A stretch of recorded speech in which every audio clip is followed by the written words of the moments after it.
مساء الخير واهلا وسهلا فيكم بعد نهار طويل. كل الحضور اليوم بنقول لكم شكرا على هالتعاون والاستماع الجيد، والشكر الكبير لوزارة الخارجية بشخص الوزير جبران باسيل ولكل فريق العمل اللي نظموا وتعبوا من أكثر من 6 أشهر تقريبا لحتى ينجح هالمؤتمر الثالث للسنة الثالثة. لطالما كانت المرأة هي القوة الناعمة المحركة لكل تفاعلات المجتمع، من عائلية إلى عملية إلى اجتماعية وسياسية وحقوقية. ولطالما جمع تاريخنا القديم والمعاصر أسماء لسيدات استطعنا بصمه بحروف من ذهب على مختلف الأصعدة وفي كل أصقاع الأرض. وبما أن تواجدنا اللبناني خرق كل حدود ولم تكن إلا السماء حدودنا، كان لابد لسيدات رائدات أن يطبعن مجتمعهن بتأثيرهن الإيجابي، كل سيدة ضمن إطار تواجدها. واليوم في مؤتمرنا الاغترابي السنوي الثالث LDE نجتمع في ندوة شهادات حياة مع سيدات لبنانيات رائدات أثمرن في العالم أجمع، وبهن نفتخر كل سيدة في مجالها. بيسعدني أني أدعي السفيرة ميرا داهر مديرة المراسم بوزارة الخارجية ومنظمة هذا المحور،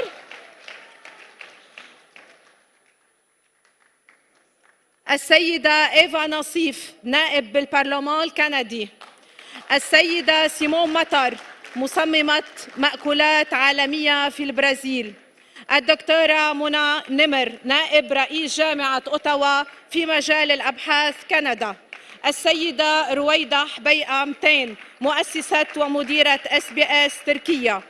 وسيدير الندوة الغني عن التعريف الداعم الأكبر والأكثر شعبية وزير الداخلية والبلديات السابق المحامي زياد بارود. وبختام هالمحور رح نتوقف مع السيدة باتريسيا شرفين بمداخلة وبشرح عن مجلتهم اللي بتنقل كل شيء إيجابي من لبنان إلى الاغتراب اللبناني عبر وسائل التواصل وعبر الإنترنت. والسيدة أنا أوروميا مؤسسة ومديرة أكاديمي أوف بزنس ليدرشيب الولايات المتحدة الأمريكية. أهلا وسهلا فيك سعادة السفيرة. شكرا داليا. أنا رح أحكي كلمة كتير سريعة وبالإنجليزي. Ladies and gentlemen, as a true believer in the importance women play in building a strong and prosperous nation, we are witnessing more and more successful stories about women who can be identified as achievers and leaders in their domains. I would like to welcome two women pioneers paving the way, raising the flag, to this panel. It's Women Pioneers Paving the Way, Raising the Flag. Minister Basile was adamant since LDE 2014 of the importance of this panel. We finally made it. It happens thanks to you all. And here, allow me to, I would leave the introduction of these successful women to our distinguished moderator, Minister Ziad Baroud, widely known for his convictions of the role that women should play in their societies to build prosperous and developed nations. Welcome to Lebanon, welcome home. We can only tell you that Lebanon is so proud of you and you reflect the best image of our country. And I will end it with a quote from our most famous immigrant, Gibran Khalil Gibran. If Lebanon was not my country, I would have chosen Lebanon as my homeland. Hope you all feel the same. Thank you.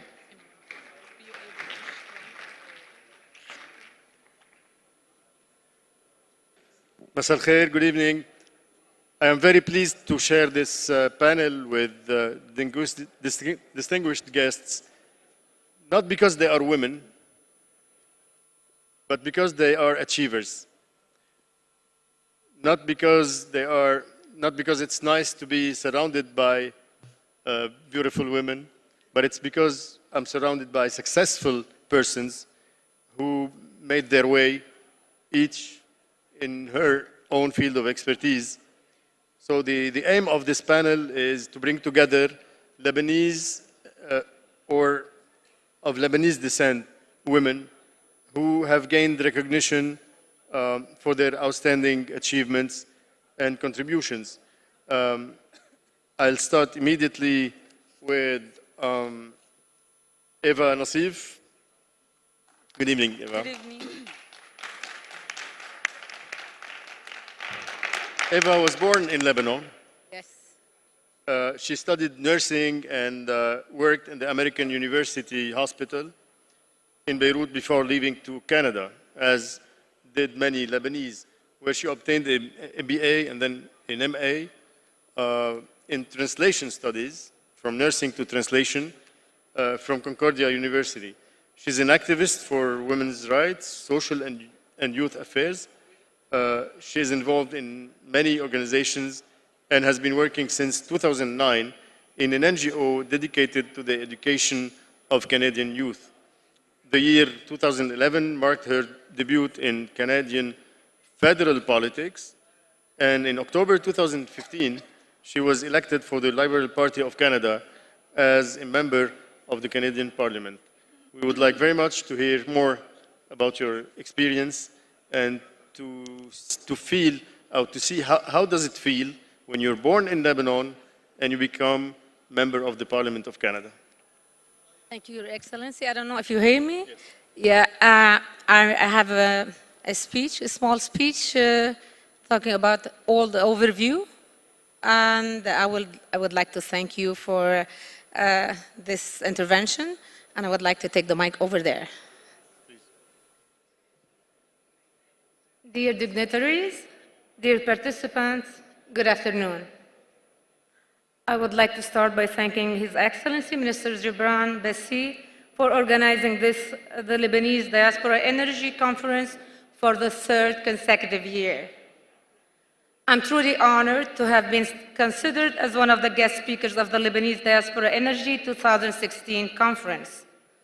It's always a very emotional and sentimental experience for me to come back to Lebanon, to stand on the first lands that I walked in this world and be among the people of the country from my youth brings both feelings of nostalgia unlike anything I have ever felt before. Even now, though I live and work halfway across the world, part of my heart will always remain here where my roots are. I always feel as though I'm among my family and friends here. Je suis donc née et j'ai grandi au Liban, mais je suis partie vivre au Canada en 1993. Durant une bonne partie de mon enfance, j'ai été témoin de la violence que vivait le pays à l'époque. Je n'avais pas d'enfants alors, mais je vivais entourée d'affection au sein d'une famille très unie qui a perdu des êtres chers. L'instabilité d'alors a fait beaucoup de morts. J'ai perdu mon frère et mon père, ce qui a marqué notre famille pour toujours et modifié ma compréhension profonde de la vie. I was a staff nurse while I was living here, but I wanted to be more than that. I wanted to bring about change in a positive light. I wanted to help guide the world to a better place, incrementally, one small step at a time. But I could not do that here. I had read much about Canada, about the parliamentary system of democracy, and how open and inclusive things were there. It inspired me. It gave me hope. There were places in the world where it appeared that anyone could rise to the occasion and contribute to the society in a meaningful way that may elicit the kind of change that lasts generations. Mind you, I did not plan to become a politician when I had immigrated to Canada, but I did know I wanted to be involved in public life in some regard. This was compounded when I arrived, and so much was offered to me. I wanted to give back to the country that had given me a future, and so I began. I started to work in my communities, not-for-profit organizations, anywhere I could be of assistance for causes I supported. I had been a long-time member of the Liberal Party of Canada. I wanted to be a positive proponent for progressivism. I wanted to ensure that my children and my children's children have a future brighter and more hopeful than what I lived and what I experienced, and I still do. Even as an immigrant, as a woman from half the world away, where life seemed so different, one can find peace and stability, thrive in inclusive and loving communities, give back to their country with dedication and hard work, and achieve their dreams. That being said, it was not easy. There were many challenges along the way. Even though women are encouraged and empowered to participate in public life, men still occupy a significant proportion of the position within government. Being an immigrant and a woman, there are some who would still be hesitant to trust and support me. There were fundraising challenges that presented further difficulties throughout the nomination process that takes place every election. Acquiring funds is often just as important and goes hand in hand with acquiring support. So I'm able to properly execute a campaign to reach as many constituents as possible. Meanwhile, I was still raising triplets. Yes, triplets on 20 years old. And at the same time, I earned my BA and a master's degree at Concordia University with a thesis which is unique in the world. I was also met with failure, but it did not deter me. I had run 2 times in 2008 and in 2011 and did not secure a position in government. But I viewed these defeats as learning opportunities and made sure that the wisdom I had acquired would not go to waste. Finally, in October 19 of last year, I was elected as a member of parliament in Canadian government. The victory in the Canadian election represents a decade or more of hard work and dedication. I am forever grateful for the trust and responsibility that has been bestowed upon me by the Canadian people. But wherever I go, I carry my heritage with me, with pride. I do not hesitate to identify with the Lebanese. I'm immensely proud of what has been accomplished and what will be accomplished in the future. The existence of this conference is a testament to that future. Thank you all very much for having me and look forward to meeting with you all over the next few days. Je remercie de tout cœur tous les organisateurs et participants à cette diaspora et du Liban, et j'espère vous remercier tous et vous revoir dans un futur proche. بحمل بقلبي أرزة 10,452 عشتم وعاش لبنان. شكراً. Thank you, Your Excellency. Bilingual is Canadian, trilingual is Lebanese, apparently. Our second speaker is Anna Urumian. Anna comes from the United States after spending her childhood in orphanage in Lebanon. During the war, she left for the USA to pursue the American dream. And she studied economy at UCLA. She's a successful businesswoman. She is also very active in the public and social fields. And she created the Academy of Business Leadership. I think also you're a member of the International Women Council Forum. The floor is yours, Anna. Thank you. I guess I will follow the MP, if I may.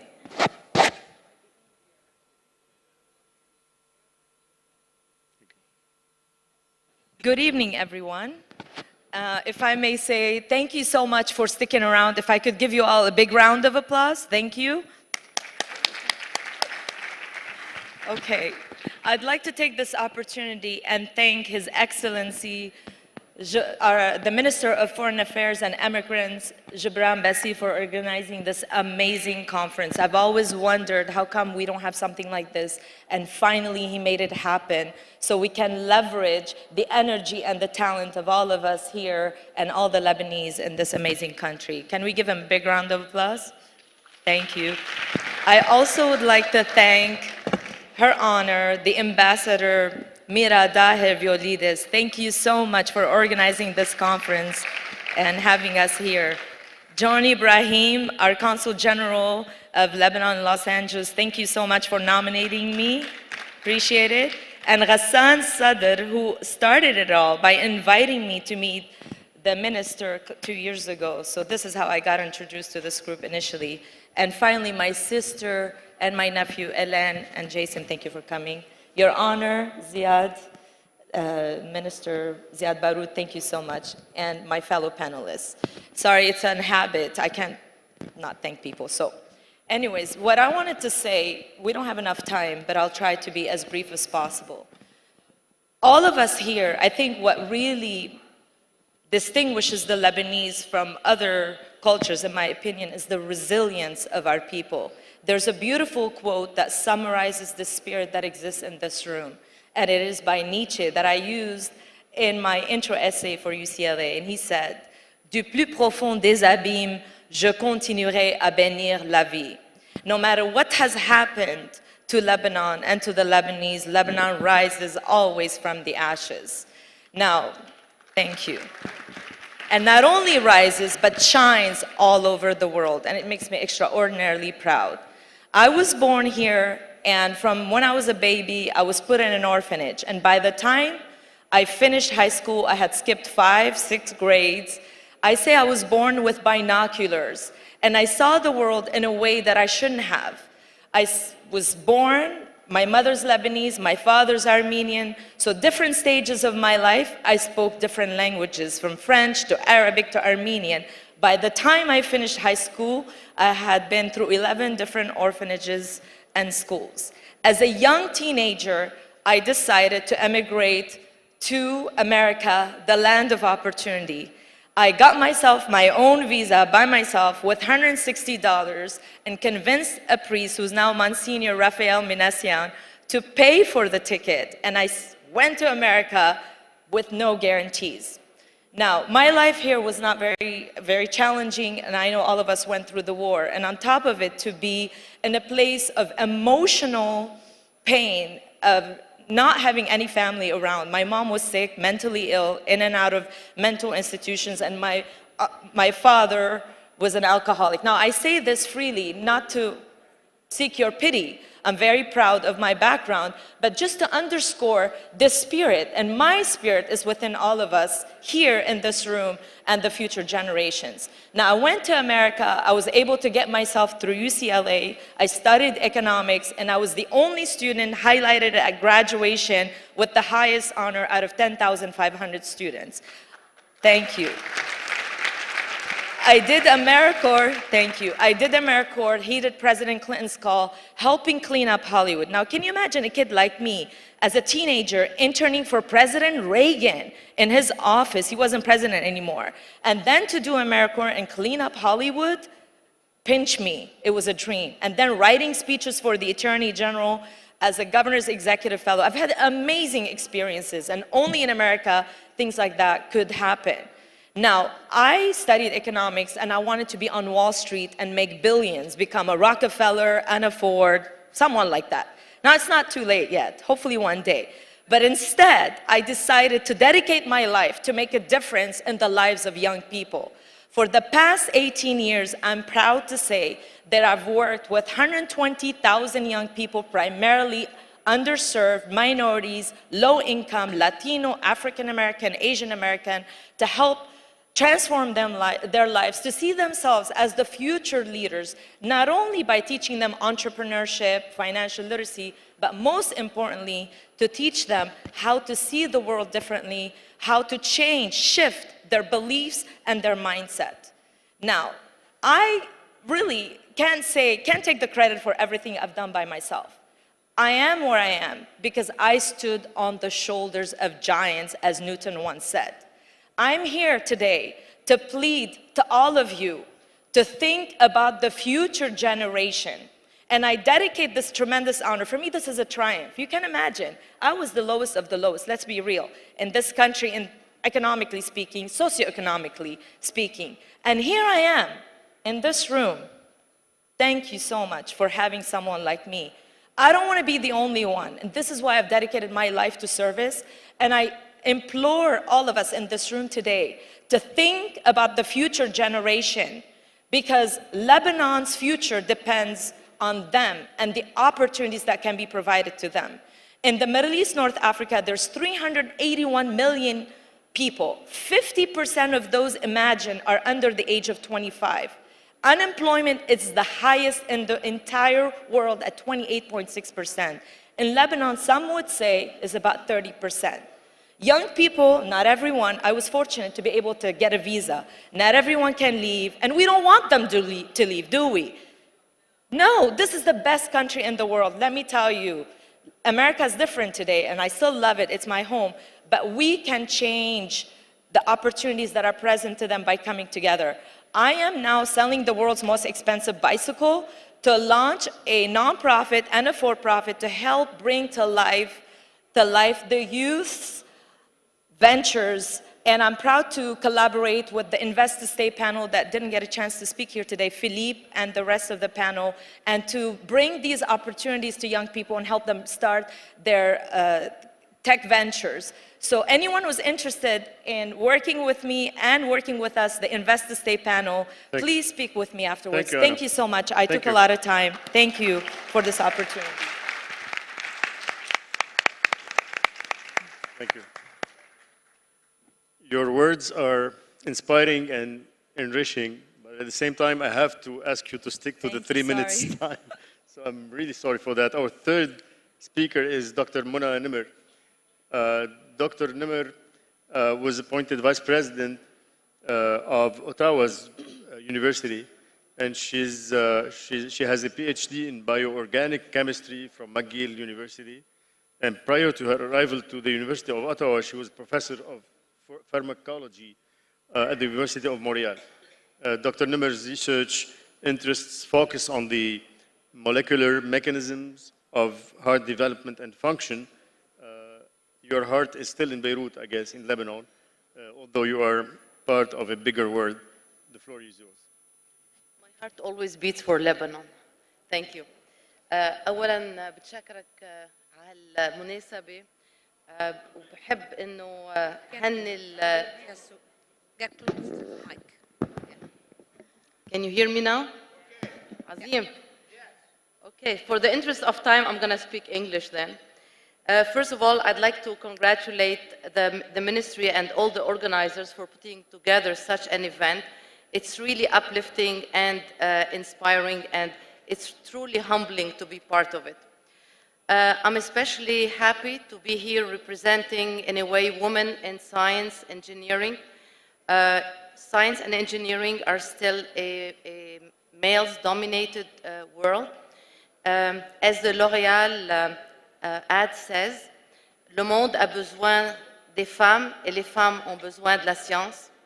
So I'd like to encourage all the women and all the young girls to consider science and scientific research as an option. I think Lebanon can use a dose of science. Science teaches us how similar we are. It teaches us that, you know, the differences that we fight over are so futile and actually non-existent. I don't think that you need anything more, you know, special than other fields to succeed in science and in research. It's a love for exploration, some determination, courage, and I think all of these are probably in our DNA, and we inherited them from our Phoenician ancestors. So I think that, you know, there are many scientists and engineers who are outstanding around the world. Lebanon, I think, doesn't remember them all the time. I can think of a Nobel Prize winner, Professor Khoury at Harvard, Professor Atiye, the winner of the Fields Medal, the top award for mathematics. Many female scientists outstanding in Canada and in the United States. I think we're all willing to do our share for Lebanon, to act as role model if need be, and to step up to the plate when called upon. So thank you, and I'll stop here in the interest of time. Thank you so much. It's an excellent heartbeat. Thank you. Our fourth speaker is Simone Matar, or Simone. Simone. Yeah. Simone is graduated at FAP, School of Plastic Arts, with emphasis on industrial and graphic design, and she specialized in gastronomy. She began to combine her expertise into transdisciplinary proposals, and she has a background of consulting food branding by performing projects for important restaurants. In parallel, she devoted herself to research and important projects. Nowadays, she is dedicated exclusively to gastro performances and works related to this form of expression. The floor is yours.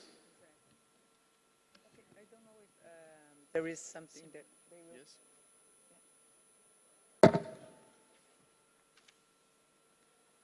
So, let's see. So, first of all, I want to thank you for the organization and you, Minister. And I want to, in particular, thank the Lebanese consul in São Paulo, Kabal and Frangi, that made me possible to come. I have Lebanese origins, and but I don't speak Arab. And I will try to make you understand my work. It's just I have a short time to do this. It's not so easy because it's a new field. It's a new form of expression. And I hope everybody can understand, and I will show something about who I am. I have different backgrounds.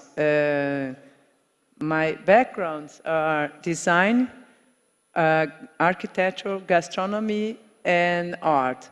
And what I did was all my life working, trying to make together all these fields. Design and gastronomy to create new restaurants and make projects in food branding for industries. And after a while, I decided to create and be my client, to be client of myself, and to make something different using all my knowledges. So I realized that there's no different fields, but there's just two choices in our lives. You can work for marketing with business-oriented, or you can work with serving the development of the human being. And I decided to use my knowledges to develop the human being and working to giving messages to making the world better. So I call my own projects, my own career, work in progress. It's not something already done. It's something that I'm beginning. And then I named Gastro Performance, which is a mixture between performance art and gastronomy. I will try to explain. It's a neologism, this word, and through action and rap happenings, I propose a multisensory experience on the different questions that involve the human being during the act of eating.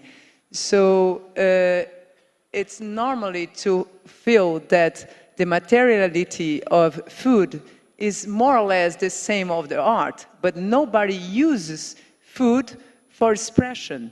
You know, the only way that I realized that was used as form of expression in gastronomy was by the religions. So I decided to change the messages and be gastro performer. So the result is an experience that starts from the food frailty and its sensitive possibilities to provoke a reflection.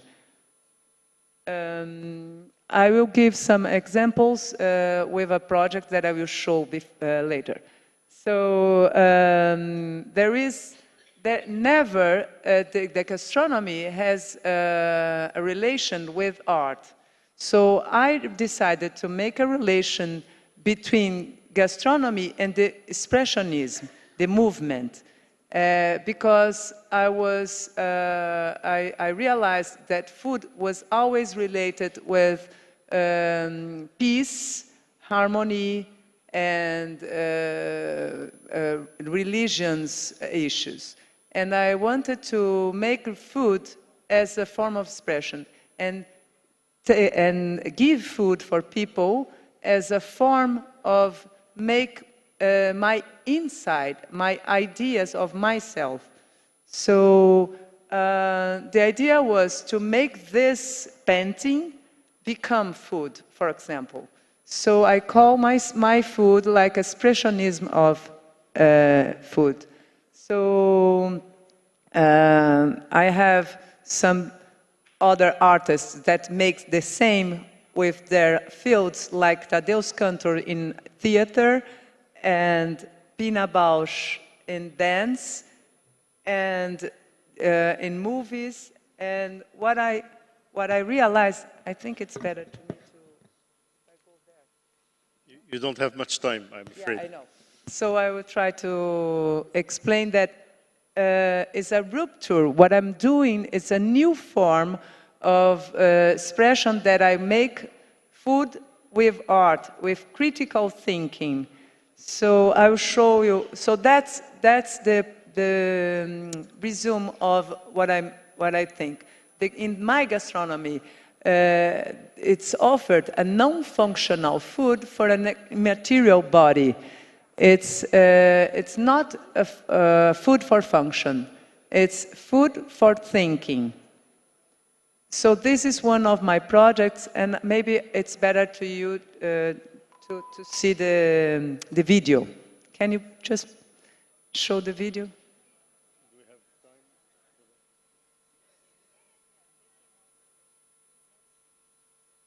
Okay. So they have that.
Actually, we're starving when we see this your video.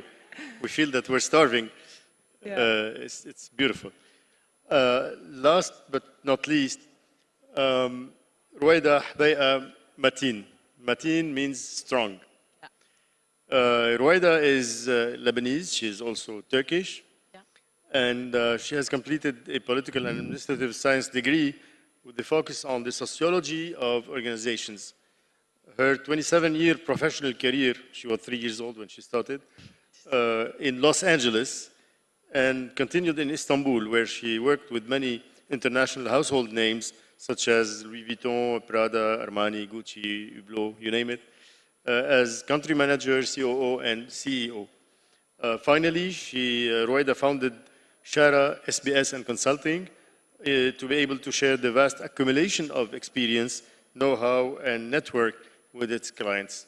We're eager to hear about your experience, Ruwaida. Thank you very much. I would like to thank His Excellency Mr. Gibran Bassil, who invited me here. I would like to thank our consul who asked me to come to this beautiful conference. I won't be long. I will try to fit in 3 minutes. The issue is I left Lebanon like 30 years ago. I lived the war, and honestly, the war, living the war made of me a woman who wanted to achieve, to challenge. This is why I was hired by very great companies like LVMH, Louis Vuitton. I was thrown in luxury. It is beautiful to work in such companies, but I was able to make a difference. I was able, as a businesswoman, to achieve things, and this came from my heritage, to be able to fight to what I wanted to succeed in Turkey. Vuitton, Gucci, Prada, Miu Miu, Loro Piana, all are fabulous brands with very harsh rules. And I was able to convince them to sometimes bend these business rules to be able to achieve more success. I believe in the woman. I believe as a Lebanese in my heritage. I'm very proud to be here today because I felt very small in Turkey to scream all over the world that I'm Lebanese, we do this, we do that.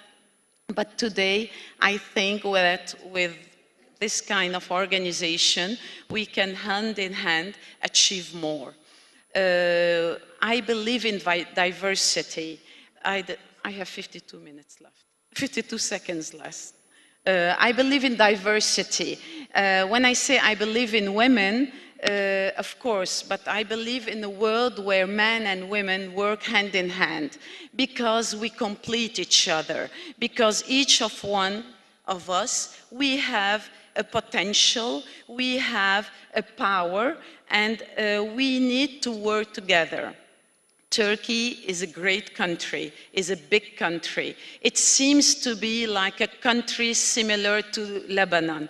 It is in one sense, but it's very different from its culture. We don't see lots of big Lebanese business in Turkey. I think we can do much more between Lebanon and Turkey.